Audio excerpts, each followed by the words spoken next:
What's up, guys? JJ here, and today we're talking about the login champion that came absolutely free that hopefully everybody has by now. We're talking about Ultimate Death Knight, a surprisingly good free champion. As a matter of fact, I'd say out of the free login champions, he's one of the best. I'd say Ninja's the only one I can think of off tops or recently that's better.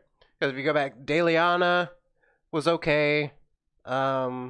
Who else? Simple was okay, but I think Ultimate Death Knight's going to make it into a lot more teams than they would.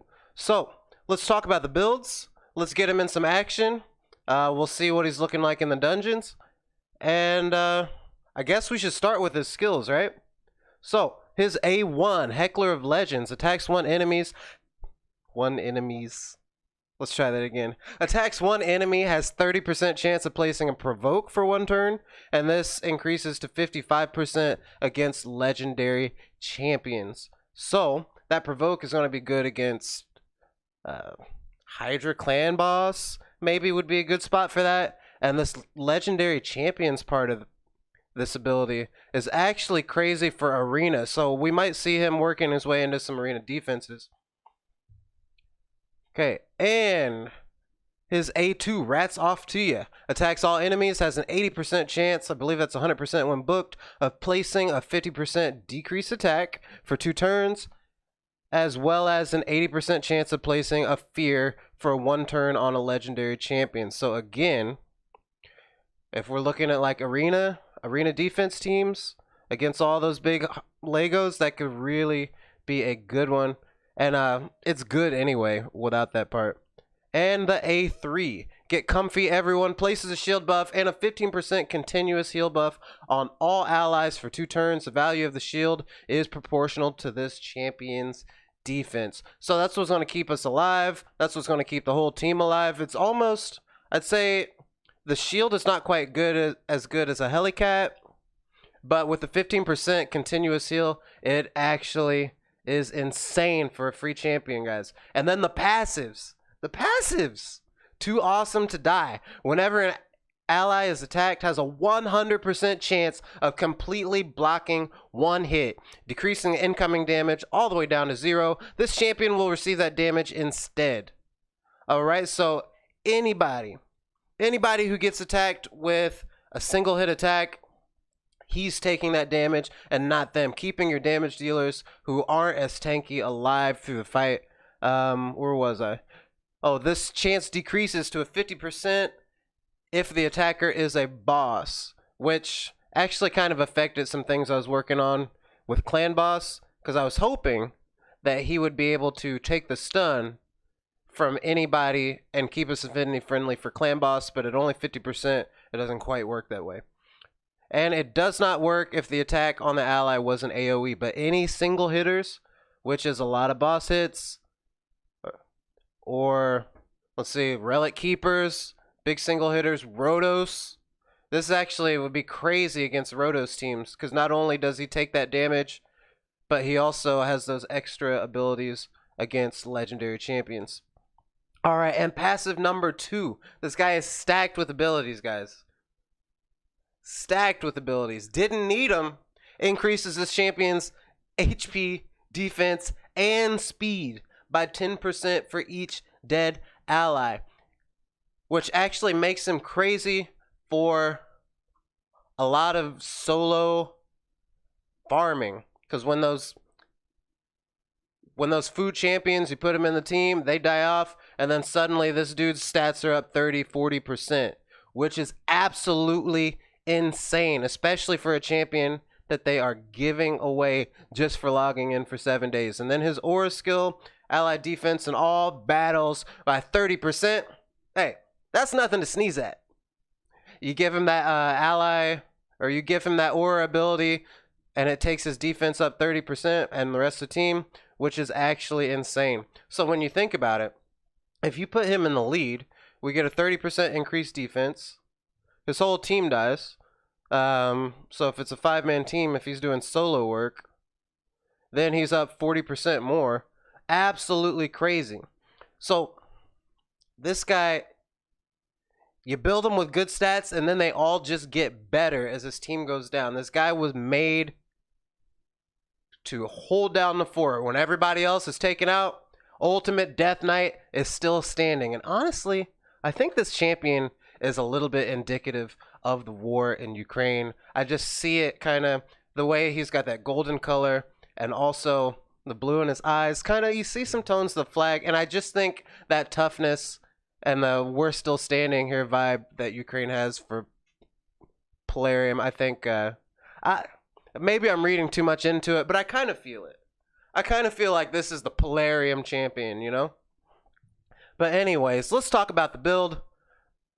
A lot of people are keeping him in solo gear or in regen gear, and it's definitely a good set to put him in. I want to try something different because people are putting him in regen to get him to solo things, but if you solo and regen, anybody I've seen do it, unless you are proper crazy in-game with insane stats, he's taking 10 to 15 minutes for some of these dungeon battles.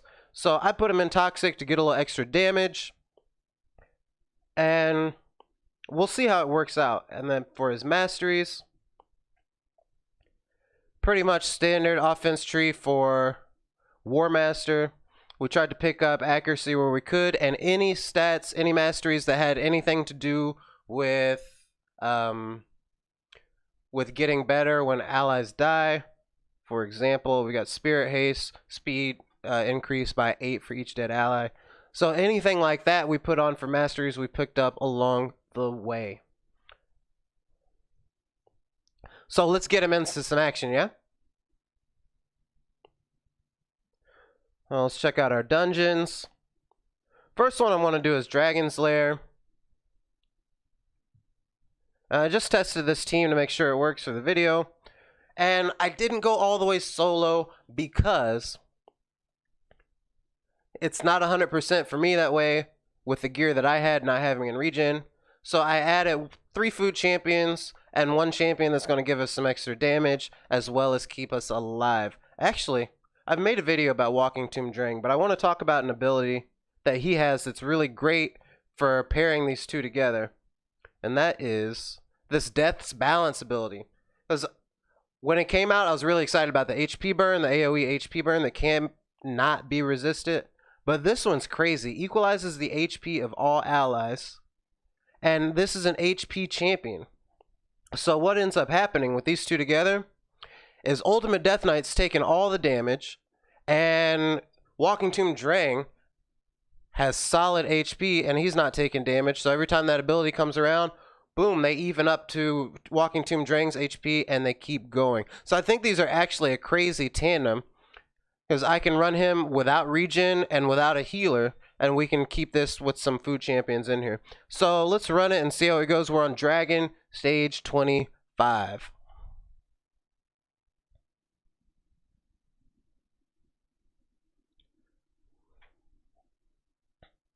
So there we go. Instantly, my food champions are down. All his stats are up 30%. Walking Tomb Drang going crazy with the burns. They're ticking off. We've got Ultimate Death Knight taking all the damage. Walking Tomb Drang not taking any. And the poisons from the Toxic set are locking on. And this is just so much faster than trying to do this in regen gear. We got the shield, we got the continuous heal, and then Walking Tomb Drang just equalized all the HP, and we're pretty much cruising. The rest of the fight looks like this, so we'll come back when we're up against the boss. See you in a sec. Okay, we made it through the waves, no problem. About a minute per wave. We're a little over 2 minutes into the run, and still, look at that HP.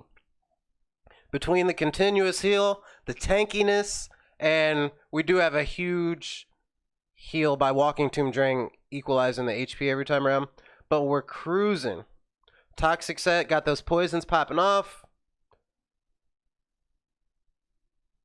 We are going to get through this comfortably, and it's not going to be a super long fight. The only thing I worry about is that big hit when we don't get that purple shield off. I don't know what they call that. But not a problem. We're still standing strong. poisons from the toxic set keep ticking. And that HP bar staying full.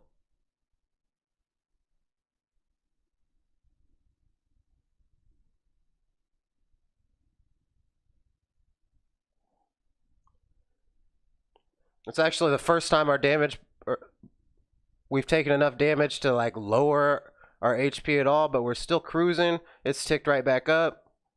Get that continuous heal back on, that shield from the, what's that, the A2. And we're cruising. And the animation, look at this little the way he bounces, bro. He's so goofy. I love it. I love the personality they gave him with the Twitter and all the videos and all the interviews. There we go. Dragon 25 with 3 food champions, and we still did it in under 4 minutes. This guy is crazy for a free champion. And it just hit me. I didn't talk about the stats. I couldn't pull the craziest stats out of his toxic gear, but what we're looking at, stats that are important, we're just shy of 5,000 defense. I'd like to get some more of that, but I couldn't do it and get the resist and accuracy that I wanted, because I want it to be 200 plus on resist and accuracy, preferably like 250. So we're at 268 resist, 245 accuracy, which is enough to land what we need to land. And I wouldn't mind them being a little faster, but that's the thing about kind of using some of these sets that I don't use a lot of. It's a little harder to get those crazy stats in every ability. But you guys saw the run. Dude didn't even come close to dying. And we were just cruising the whole time. So that was 25 for Spider. No, I'm moving on to Spider now. That was Dragon Slayer. Okay, so let's check out Spider here. Now, I don't know if this is one where he can solo Spider, but I'll say this is my regular team for Spider, except for I used to have Miscreated Monster here, because Miscreated Monster is an actual Spider Lord with that huge shield, and he stuns the spiders so they can't all attack. But Miscreated's definitely in there. I had him in there for survivability. So what we do is we put in Ultimate Death Knight in that spot, and what should happen is every time those spiders attack, Ultimate Death Knight's going to be taking that damage, which means my Cold Heart, who is probably the most likely to go down on this one, or I don't know, Walking Tomb during my burner is weak affinity. I forget who usually takes the damage on this one, but Ultimate Death Knight is going to take all that. And another thing I haven't heard anybody talk about, he doesn't just take the damage, he takes the debuffs. So he's soaking up the attack, and he's soaking up the poisons here, which is absolutely insane. All the while putting a shield on everybody and that continuous heal. And got this toxic set ticking on that spider, in addition to the burns. And then we got that big Heart Seeker from Cold Heart. That wasn't very big. What the flip?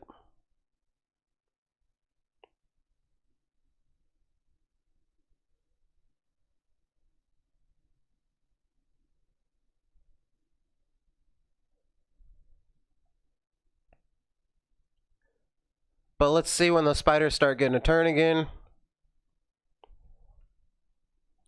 Well, down goes Cold Heart. Come on, Syl. Get her up. We need that Heart Seeker. But that was an AoE ability, so Ultimate Death Knight couldn't take that damage away from her. Because remember, it's only a single hitter.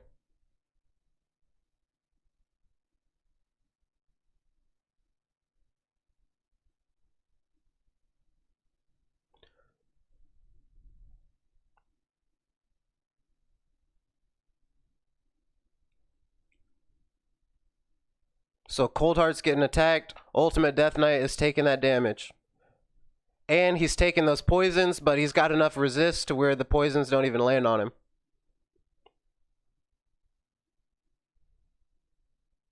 Yeah, I really think that's something that nobody's talking about or mentioning enough, is he's not only soaking up the damage, he's soaking up those debuffs.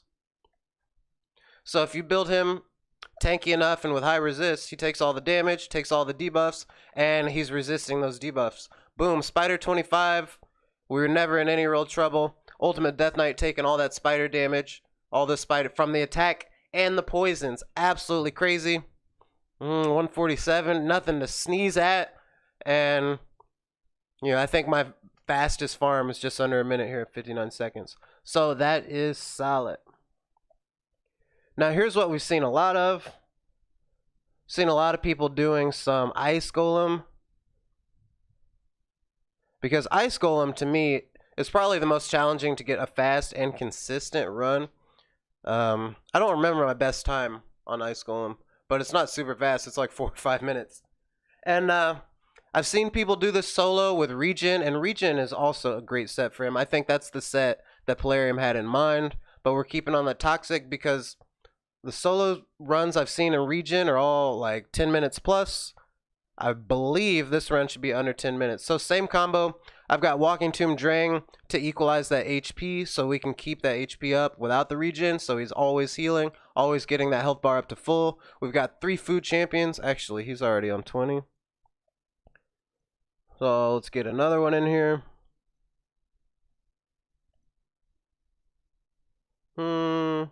That's food. All right. So let's see how this one goes. I actually have only run this once. I think it should be pretty consistent, but we will see. All right, and just like that, all the food champions are down, which means Ultimate Death Knight stats are up 30% already. And then we've got Walking Tomb Drang with those burns for damage and that HP balance to keep everybody's HP bar full. So we'll watch those poisons tick from the Toxic set. I don't think we should have any problem.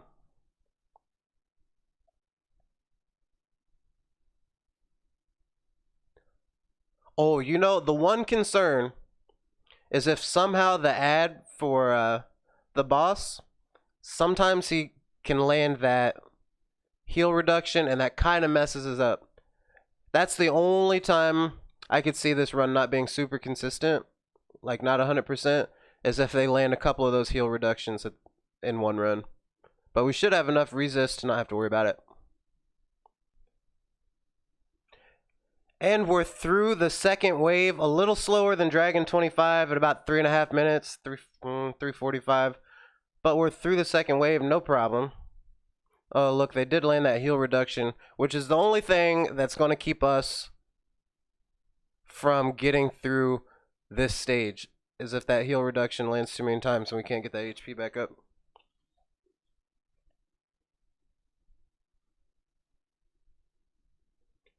But we got the burns from Walking Tomb Drang, the poisons from the Toxic set, and that HP is just ticking off. And the cool thing about poison damage is those thresholds for that big attack from Clissus. Yeah, I think that's his name. Nobody ever says his name.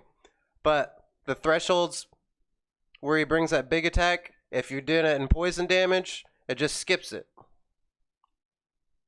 Okay, we're cutting it close. We're low. Walking Tomb Drang's almost dead. Are we going to make it?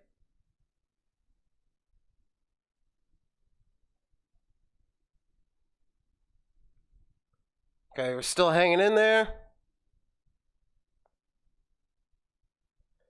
Okay, we got the second ad down. We're chilling from here, even if they do. I think there's one more revive. I think there's one more threshold for that.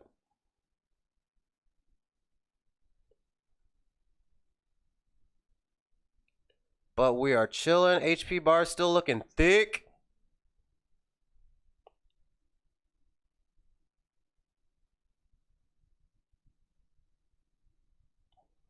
And yeah, looking like we'll get through this no problem. Even if I do manage to lose Walking Tomb Drang, because he's been cutting it pretty close. At this point, Ultimate Death Knight's going to carry it out the rest of the way. Boom. 5-minute run. And see, look at that. My best time is 4:57, and that's with a full team that I actually crafted and built, instead of this one free champion with a little help from Walking Tomb Drang.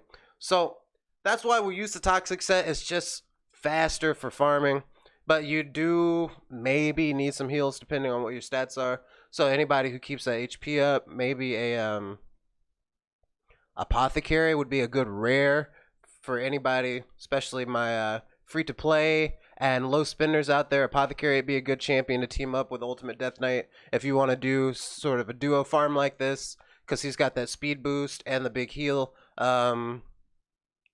Who's the other one?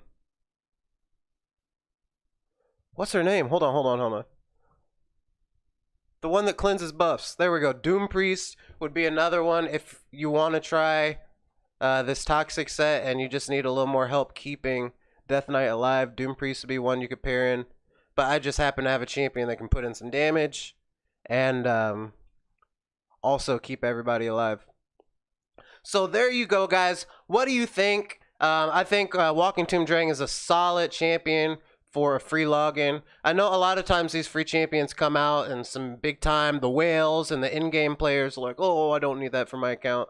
But I still think he's solid, and I think anybody could find a spot for it. But if you're just starting out or you're low spin, free to play, this is a champion you have to invest some resources in, because it's going to make, like, being able to farm level 25 dungeons with, I showed you, not the craziest build, not the craziest stats, and we still had 3 food champions in. So I can farm Dragon 25, get my speed gear. I can farm Ice Golem 25 and still be getting XP and farming champions to level up. I think is absolutely insane for a champion that all you have to do is log in 7 times. So let me know what you think about this build, guys, and Toxic Set to get a little extra damage. Or how are you guys building your Ultimate Death Knight? Do you have him yet? Just let me know down in the comments. And if this video was helpful or enjoyable for you, hit that like button, let me know. And then don't forget to subscribe for more content, because we're leveling up. We're working on in-game here. We're working our way up there, and I'm having a lot of fun sharing this content with you guys. So really, if you're along for the ride, hit that subscribe button. Thanks so much for watching, and I'll see you in the next one.